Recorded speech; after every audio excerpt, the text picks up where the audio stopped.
toutes et à tous et bienvenue sur 8 Mont-Blanc. Nous sommes le lundi 7 octobre 2024.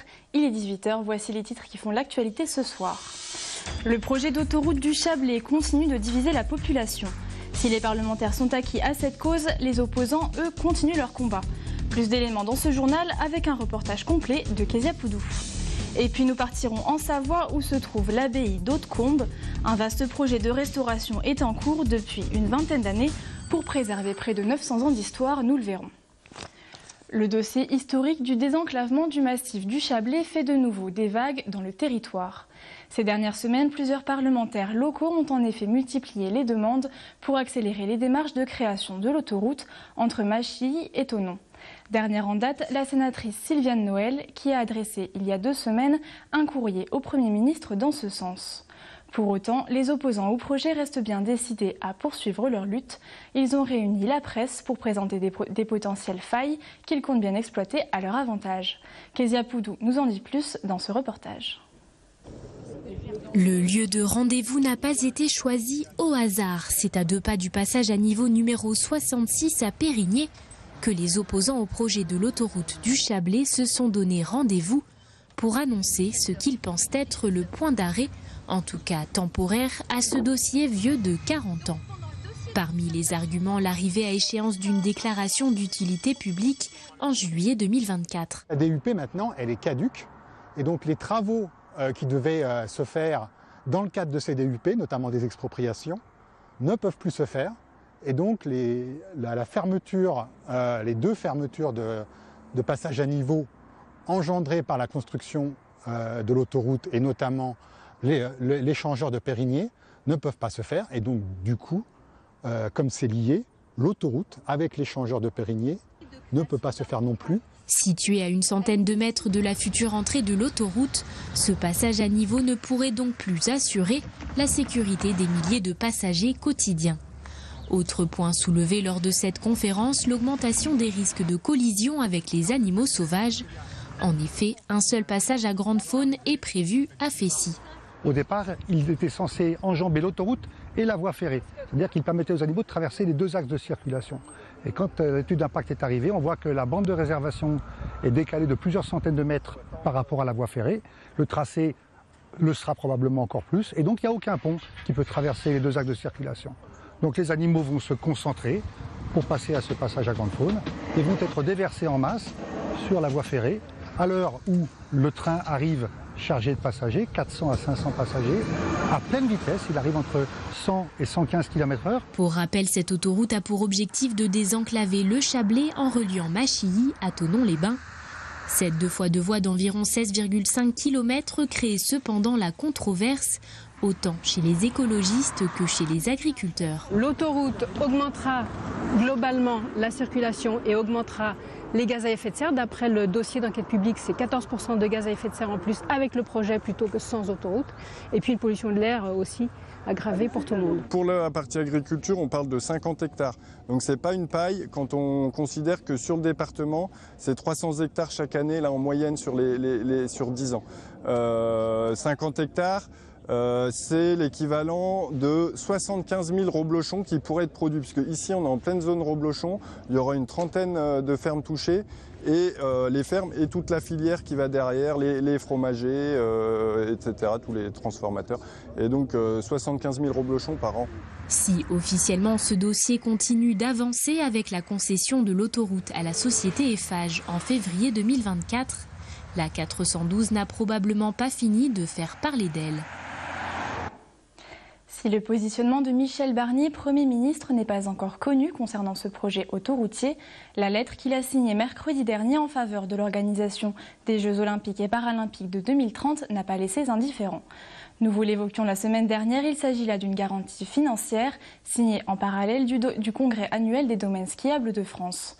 Un événement auquel a participé Marina Ferrari, la ministre déléguée chargée de l'économie et du tourisme, qui a réagi à notre micro. Je vous propose de l'écouter. Donc bien évidemment, pour les Alpes 2030, quelle bonne nouvelle. Maintenant, il y a encore le chemin législatif qui doit se faire, puisque vous savez que le Parlement doit se positionner dans le cadre du projet de loi de finances 2025. C'est pour ça que j'ai un peu titillé nos collègues parlementaires pour leur dire, maintenant, on compte sur vous. Mais c'est une merveilleuse nouvelle, effectivement, pour le tourisme français. pour le sport. Je pense que mon collègue en charge des sports est dans le même état de joie que moi. Et puis bien évidemment les deux présidents de région qui sont ravis, Fabrice Pankouk et Renaud Muselier, de cette belle annonce. Alors ça augure un travail qui est devant nous, que nous devons mener collectivement. On sait que c'est des Jeux qui vont être responsables, comme l'ont été les Jeux olympiques et paralympiques de Paris. Nous avons la chance d'avoir déjà des infrastructures et des installations existantes. Et donc à nous de capitaliser sur ce qui existe, développer ce qui n'existe pas encore ou ce que nous pouvons améliorer. Mais en tout cas, c'est un champ fantastique. Et quand on a eu la chance, comme ça a été le cas à Albertville en 1992, d'accueillir des Jeux olympiques d'hiver, et maintenant qui sont des Jeux olympiques et paralympiques, on sait ce que ça apporte à un territoire en matière de rayonnement, en matière d'infrastructure et aussi, j'ose le dire, en matière de lien social et de développement culturel. Et toujours concernant les Jeux olympiques et paralympiques 2030, Sébastien Germain a pu rencontrer Fabien Saguez, le président de la Fédération française de ski, ce lundi, à l'occasion des journées presse de la FFS. Je vous propose de l'écouter. Pour nous, forcément, ça va être un fil rouge dans lequel ça va nous permettre de préparer nos athlètes et notre encadrement à un événement à domicile, un événement majeur, comme l'ont été les Jeux olympiques d'Albertville, pour ceux qui étaient les plus récents. On sait l'héritage et quelque part ce qu'on est capable de donner à nos athlètes pour un événement comme celui-là. C'est de bon augure. Ça va être un dossier qu'il va falloir gérer finement, dans lequel forcément il y a un certain nombre de choses qui ont déjà été dites. Il va être géré avec un budget ayant pour preuve des économies, un développement limité, on se tienne aux épreuves sportives et puis surtout qu'on joue le vecteur inclusion. Moi, ça me semble très important qu'il y ait un maximum de jeunes passionnés par les sports de montagne qui puissent accéder aux épreuves en 2030 en tant que public, en tant que fan et que ça soit vraiment des jeux inclusifs. On l'appelle la Dame du Lac. En Savoie, l'abbaye d'Hautecombe est considérée comme la plus italienne des abbayes françaises. Située sur la rive occidentale du lac du Bourget, cet édifice fondé au XIIe siècle a subi les affres du temps et des hommes. Depuis 2004, elle fait donc l'objet d'une vaste restauration pour lui rendre toute sa splendeur et son éclat, comme vous allez le découvrir avec ce reportage de Chloé Lemeur. Chaque année, elle attire près de 60 000 visiteurs. Surplombant le lac du Bourget à Saint-Pierre-de-Curtille, l'abbaye d'Hautecombe est un véritable patrimoine riche d'histoire. L'abbaye d'Hautecombe, c'est un site assez particulier, donc à 900 ans, avec les moines qui sont arrivés là déjà il y a longtemps.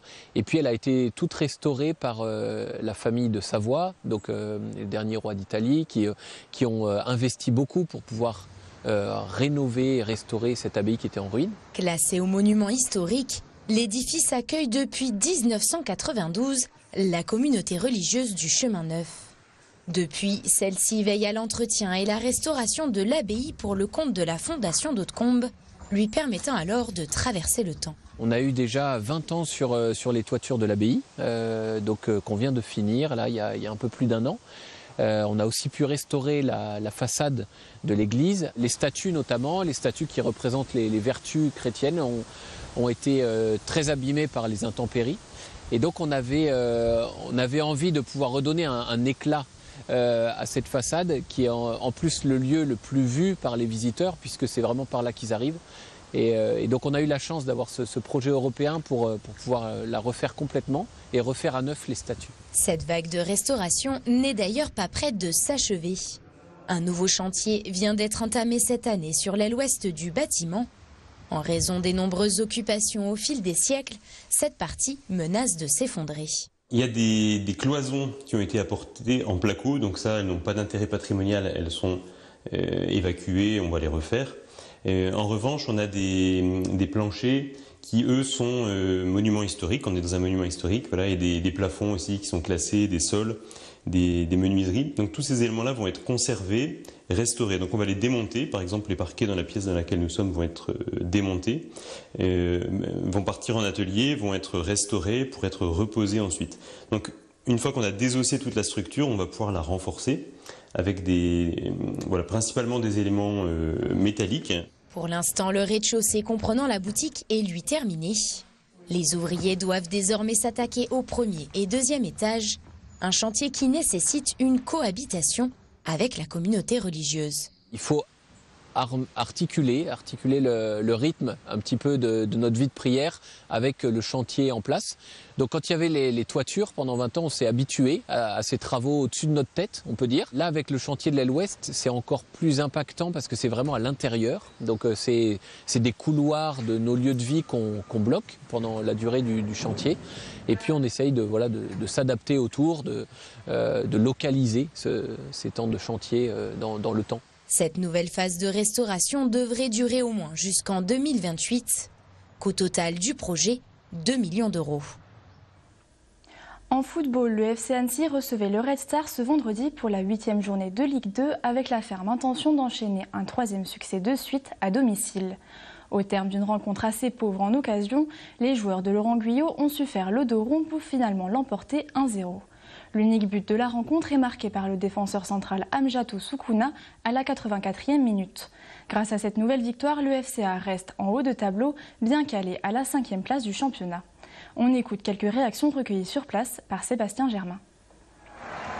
Il y a des matchs comme ça, à un moment donné, il faut se dire, bon, manifestement, ça ne va pas être du grand football. Et il faut savoir prendre des points. Donc je vais être sincère avec vous, à un moment je me serais contenté d'un point, compte tenu de ce qu'on développait. On sait que c'est aussi des matchs où il faut rester solide et pas prendre de but, parce que c'est difficile après de revenir. Je pense que c'est des matchs qu'on n'a pas su bien gérer par le passé, qu'on gère mieux maintenant, aussi parce qu'on a quand même quelques joueurs expérimentés sur le terrain. Attention, on n'est pas fou, on apprécie, on n'est qu'à la 8e journée, 15 points ça ne sera pas suffisant pour notre objectif de rester à ce niveau-là. Donc il faut continuer à avancer, pas se prendre pour d'autres, mais c'est ça qui est agréable avec ce groupe, c'est que je sais que je vais les récupérer lundi et qui vont se remettre au boulot et qui vont être à l'écoute et qui vont donner le maximum. C'était un match assez compliqué contre une très bonne équipe. On savait que c'était une bonne équipe et qu'il fallait être costaud ce soir. Mais le plus important, c'est de gagner et de prendre les 3 points. Mais c'était un match très compliqué aussi, mais on se réjouit d'avoir pris les 3 points quand même. C'était pas ça, après ça ne peut pas toujours être bien, mais ce qu'on retient, c'est la victoire. Franchement, ce qu'on retient, c'est la victoire. Et on se dit que si on arrive à gagner des matchs en faisant pas des très très grands matchs, c'est de bon augure pour la suite. Sur le coup, j'ai pas réalisé sur le coup. Je me suis dit que j'ai mis un but. Et c'est après que je me suis dit, c'est le premier. Mais ouais, non, je suis très heureux pour l'équipe. Place désormais à la trêve internationale. Prochain match pour les Hauts-Savoyards le samedi 19 octobre à Lorient. Nous voilà arrivés au terme de ce journal. Merci de votre intérêt pour l'information sur 8 Mont-Blanc et merci à toute l'équipe pour son aide. Tout de suite, ne manquez pas le bulletin météo préparé par Thierry Paulme. Retour de l'information ce mardi à 18h avec Chloé Lemeur. Excellente fin de journée et à bientôt sur 8 Mont-Blanc.